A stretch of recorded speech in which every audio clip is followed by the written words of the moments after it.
Hey guys, it's Khalil, And it's Chad. and we are the Marshals of Truth.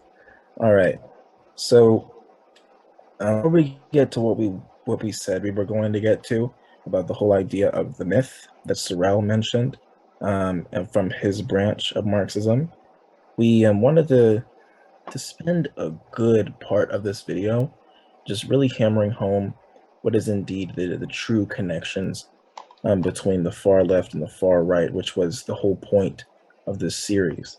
Um, and we wanted to get that straight from the source, from Hitler and Mussolini themselves.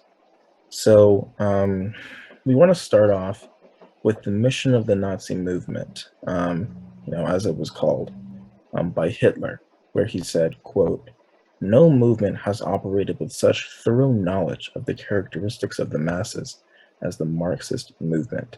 And so he's giving a lot of lip service to Marxism, and he recognizes that Marxism achieves what he wants to achieve through mass politics. He recognizes that Marxism, they really use mass politics in the sense that like they rally up the people, you know, and they give them what they want or what he believed they think that they wanted. Yeah, And so he's really just kind of he's complimenting the Marxists in some way, while also persecuting them and throwing them in political exile as well as concentration camps for their beliefs. Um, but what's interesting though is that he's giving lip service by saying like um, they have a thorough knowledge of the characteristics of the masses, and that no movement has operated in such a way at that level, that they've done something that's unprecedented, that they've done it better than everyone else before. Um, he's giving lip service. Um, so why would he give lip service without adopting it himself?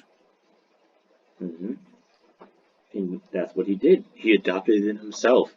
Um, with Nazism, with fascism, they both use the public to a very, very, very great extent in not just getting support for their ideas, but for bringing them to action. When we think of Nazism, of course, you think of the huge rallies that Hitler would hold with the thousands of people in the crowd behind the Nazi flags giving their salutes. Both both Hitler's version of fascism and Mussolini's versions of fascism both recognize the importance of the crowd, the importance of the mass, and the amount of people that could be brought on your side by telling them say what they want to hear or giving them a myth that they can believe. Both fascism recognizes this idea. And so with this quote, you see Hitler himself recognizing that Marxism does the same thing, that he it would eventually use that idea himself with the Nazi regime. He recognizes that Marxism does it right, and so he does the same thing. By lending this lip service, it shows, and what would end up becoming of his regime, it shows that he wanted to do the same thing because they recognized what worked and they both did it. Right. With the seeming success at the time of the Bolshevik Revolution and the establishment of the USSR, he saw that mass politics could work. He saw like liberal democracies um, continuing and existing and evolving and growing during his lifetime. And because they adopted mass politics. And no one in America did that better than Teddy Roosevelt. But anyway, that's another rant. Another quote that we wanna use is from Mein Kampf, written by Hitler, um, which said, quote, "The strong attractive power of the social democracy, yes, of the whole Marxist movement, rested in a large part on the homogeneity and hence the one-sidedness of the public it addressed." So here, end quote. So here, he's addressing the oneness of the public, and he's talking about how the Marxists they did this well. They addressed the oneness of the public and exploiting that oneness, the thing that they all had in common. Yeah. And with with Hitler, Marx. it wasn't the class; it was the national identity or the so-called race. Because again, under fascism, the nation is the race is the nation. Um, but anyway, he's looking at that and he's really calling into he's calling into being the nation, you know. So again, like the Marxists did, um, they were going to unify the oneness of the people they were addressing, not through class, but through nationality. Yeah, it's another example of Hitler using an idea from the Marxist um, philosophy for his own way. As we said, for the Marxists, or for the fascists, instead of uniting the proletariat, you're uniting the nation. You're uniting the German people or the Italian people behind the creed of the state's greatness or the people's greatness. And so once again, through Hitler's admission in his book himself, this is in Mein Kampf. And so with him saying that, he recognizes again the effectiveness of this idea that the Marxists would bring forward, and he again does the same thing. He uses that one-sidedness that Marxism would use, but broadens it a lot larger and makes it a lot less specific than what a Marxist or a socialist would use. He makes it a lot more broad. Well, Hitler itself would make it more specific, but in the case of say Italy, they would take it a lot more broad than just from a class level, but to a nation level or just the people itself. That's another example of, again, fascism taking an element of Marxism that worked and using it. Right. So I almost want to go back over to Mussolini in a sense, because we also have another quote here from one of the many writings that Benito Mussolini wrote. Because I gotta say, he was a lot more intellectual than Hitler. In his My Biography, with the political and social doctrine of fascism, he wrote that I saw internationalism was crumbling. The unit of loyalty was too large. And so here, we've been talking about the connection, and we're going to continue to talk about the connection as it is the main thesis of this series.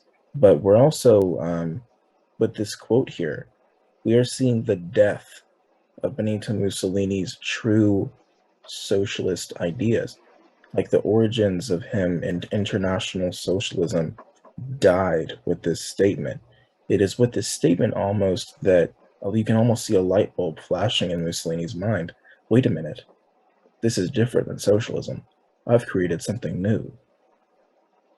Yeah, with fascism, the unit of loyalty, as Benito Mussolini says, it's not just the working class, it's not just the poor, it's not just the middle class, it's the whole nation.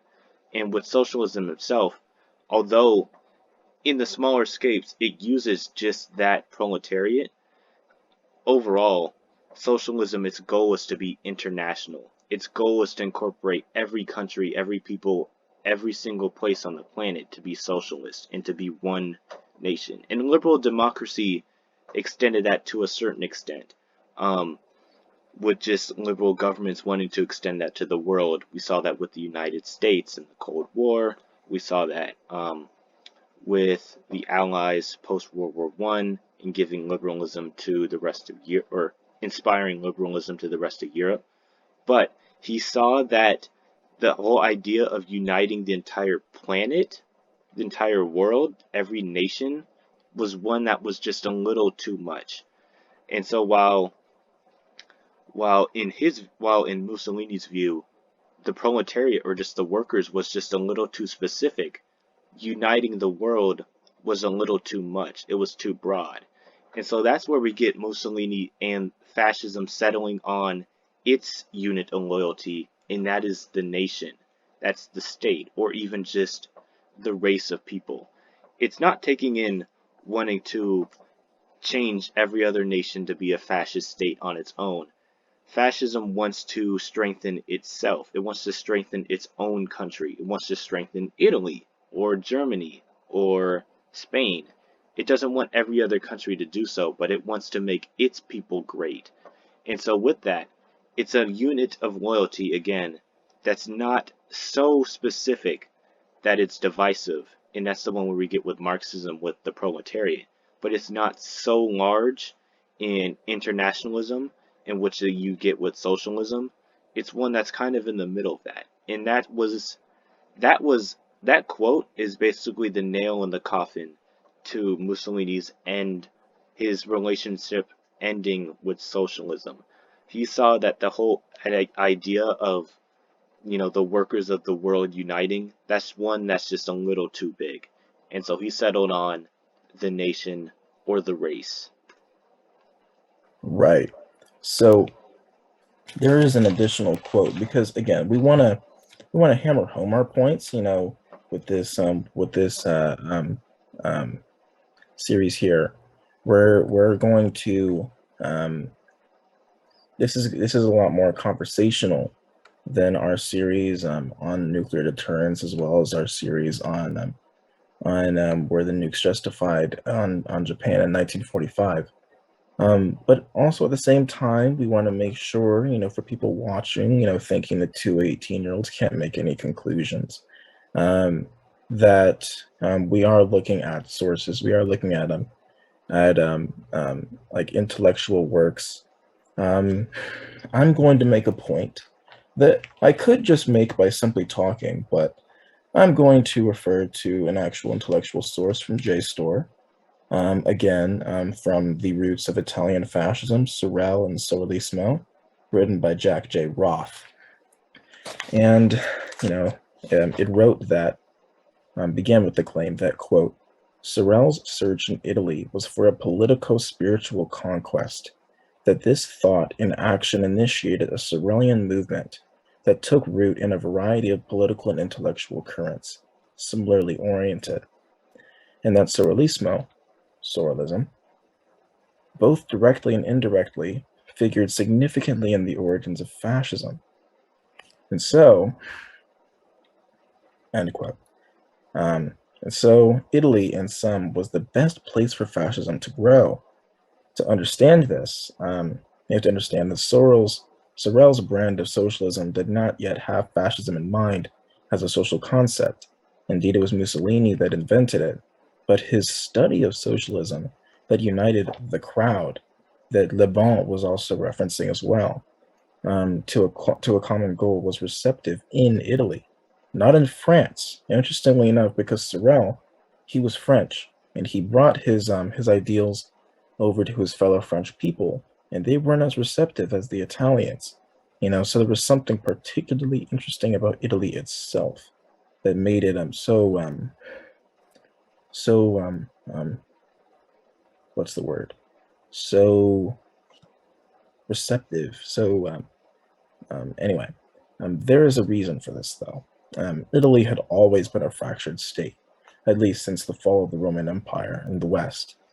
And like Germany, for over 1,000 years of medieval infighting from its past glory, being then governed by foreign kings, it reminded the Italian intellectuals of the late 19th century and in the early 20th century that Italy must be united. And with such time being separated, though, since the fall of the Roman Empire, the Italian people had been much separated during that time. People asked how regions of Italy with different cultures, dialects, ways of life, and historical memory could be socially united. Sorel was seen as being part of a small group of men that could solve this problem. And so it was Mussolini, interestingly enough, that took this on, because the Risorgimento, as we've mentioned in the past couple episodes, it was the idea of 1800s Italian intellectuals and independence seekers, freedom fighters, essentially, that that geographically united Italy, as we'll describe, as we've already described and we'll continue to describe. But Mussolini, he wanted to socially unite Italy, which I think is really aligning with his fascist ideals. He wanted to socially unite Italy, you know. So he wanted to do this, but he was a power-hungry, pro-violence man, and it is such men in history that do more bad than good. Improving your country is a noble, charitable, and patriotic act, but doing so to gain power is not. It is unnecessarily destructive and tricks the people into doing away with their own freedoms. It is a political play that ignores truth used by Julius Caesar and Napoleon before him. So, you know, you have this idea here, that the Italian people need to be not just geographically united, as it's largely been by this point, in the 1920s and 30s, but it needs to be socially united, and that is what Mussolini was hoping to achieve. Yep. And that was an issue that was particularly difficult because, as Khalil said, Italy was very fractured as a country. I mean, and people, there was so many different sects of Italy itself that some of them might not even could call themselves as, as Italians, or just as a member of the Italian nation. They could see themselves as, say, Tuscans or people from Sicily or things of that sort.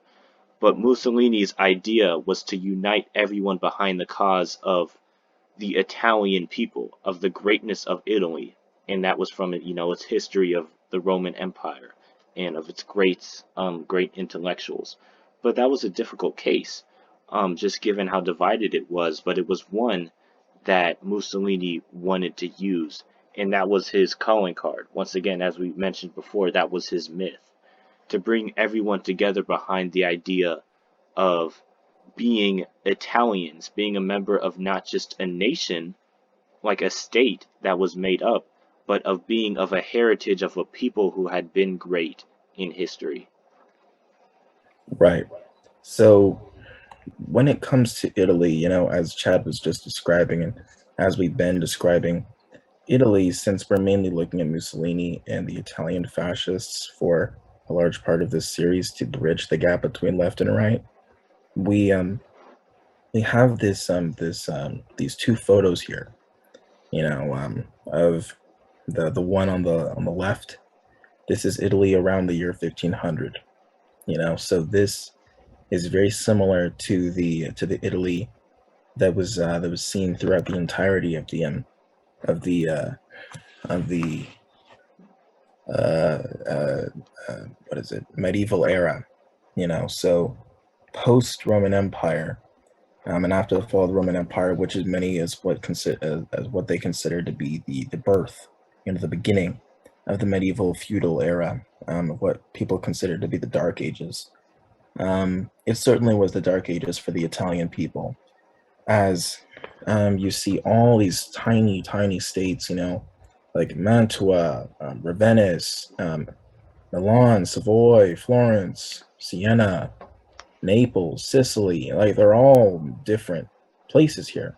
They're all like their own separate states, and there were many wars fought between these city states here.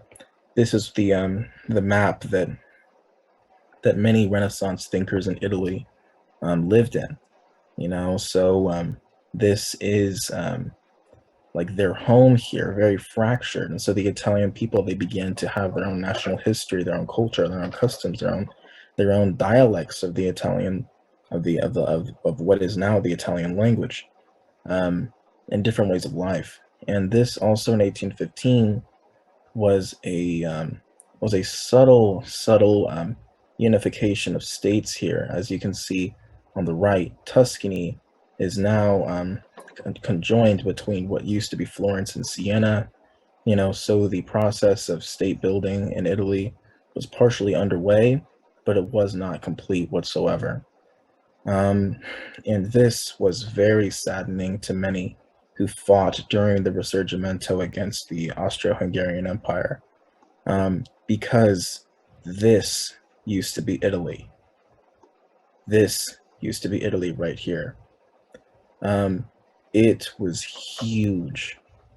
It took up like almost half of Europe, parts of North Africa, and much of what we consider today to be the Middle East.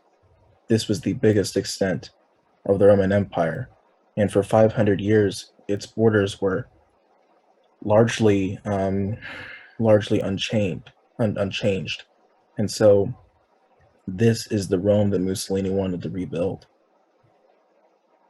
This was the Italian Mussolini-based myth of the nation.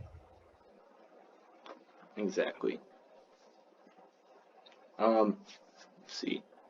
I recall earlier you mentioned that while France was not very receptive to Sorel's idea of uniting or just of Sorel's ideas in general, but Italy was a little more, and so this is one of again one of the reasons why, because while this used to be Italy, it became very fractured in just its kind of identities and who people were, and so people were kind of I believe that some people were craving that idea of wanting to bring back that Italy, to bring back that unity, to bring back this empire. And so that was, again, what Mussolini wanted to hold on to. He wanted to bring this back. And so to bring Italians under the idea that their common heritage, at least to a certain extent, went back to the people who did this, that this was what's going to bring back the country and to bring it together, not on a class basis, not just because they're workers under the bourgeoisie, but because they're Italians. And to Mussolini and to fascists, that's what mattered. Right. So when it comes to the adoption of the Sorelian Marxism that Mussolini developed into fascism, um, he looked at the people that did this, and he found his group in the Italian people. He unified them with their common myth, which wasn't even a myth. This is history right here. This is what the Italian people did, um, um, and um, and he manipulated that. He obviously went too far, as obviously other fascist leaders did, like Hitler.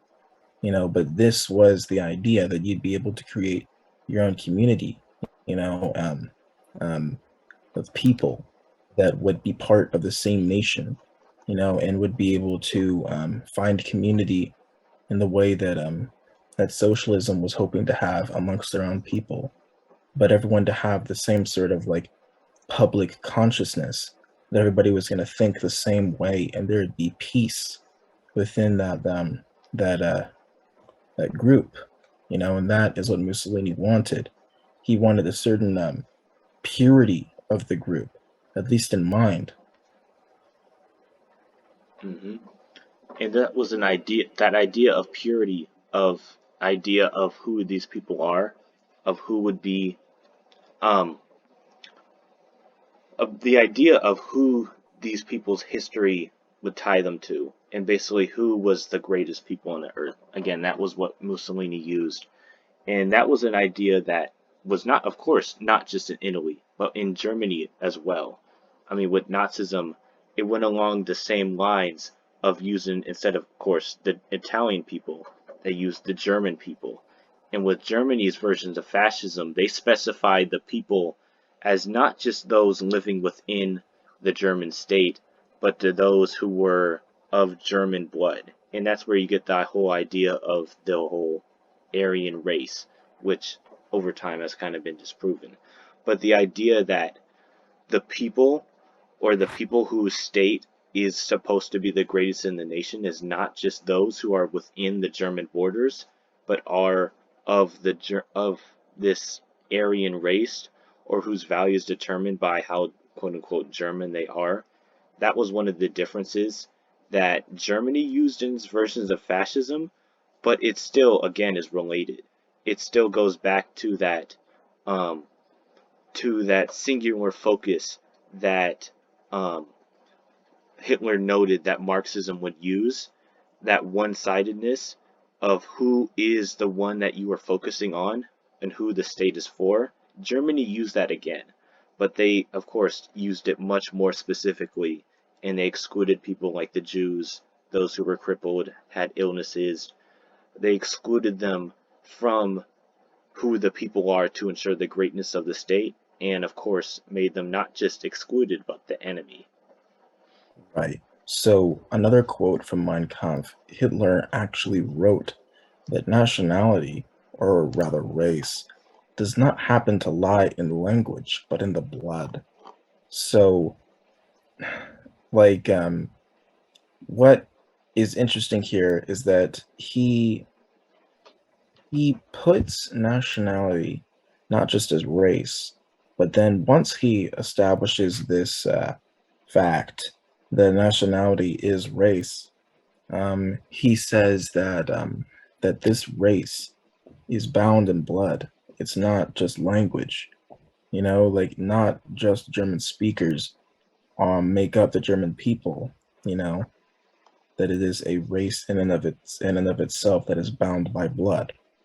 And so, again, this is a very outsider point of view because that means that there are many people within Germany that do not fit within this conception. It's inherently exclusive, um, not just to people that don't live within Germany, but even people that do live within it. But also looking at the idea that there can be Germans, blood Germans that live outside of the borders of Germany, as we mentioned before, justifies territorial expansion. You know, that expands, of course, not over to the whole world because a fascist does not plan on taking over the world. That is the whole point of fascism, in the sense that it is nationalist, but it also, as we hope to mention in the next episode, it is socialist as well. That it is a certain national socialism, you might say. Hmm. Sounds familiar.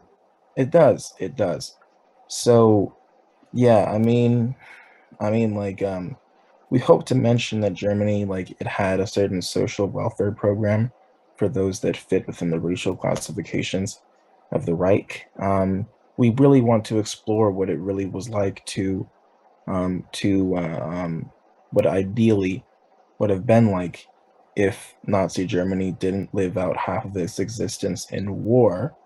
What it would have been like ideally to be a pure-blooded German in Nazi Germany, and really just kind of understanding why the Nazis, when unabbreviated, is National Socialism, but then also looking at Italy and its social welfare programs as well. Yeah, So really, because Italy did a lot of the same things. yeah, really, because like of course, like once you get over to fascism, a lot of the old vestiges of socialism are much gone, but they're not invisible. They're not diminished. There's still some of it there, and we hope to exploit it as we have in the past few episodes. Yeah, so that one will, with our next episodes, we'll pick up on that topic. Um, but yeah, we'll hope that you all see the kind of similarities that we do. That in these kind of fascist governments, while a lot of the base socialism or Marxism has kind of gone, they keep some of those aspects, and they usually get overlooked in the conversation as painting these governments as the polar opposite of a communist or a socialist government. But we hope to illuminate that there are still some similarities that these governments would implement in their societies, because at the end of the day, they're not all too different. So yeah, is there anything else you want to add? No, I was just trying. I was about to think of the discussion question that we wanted to try to converse and ask ourselves. But then I remembered that it's near the very end. And for those of you guys watching, that discussion question, it's a very good one, but you're not going to find out I don't know, when's this episode releasing? 6 hours after the next one.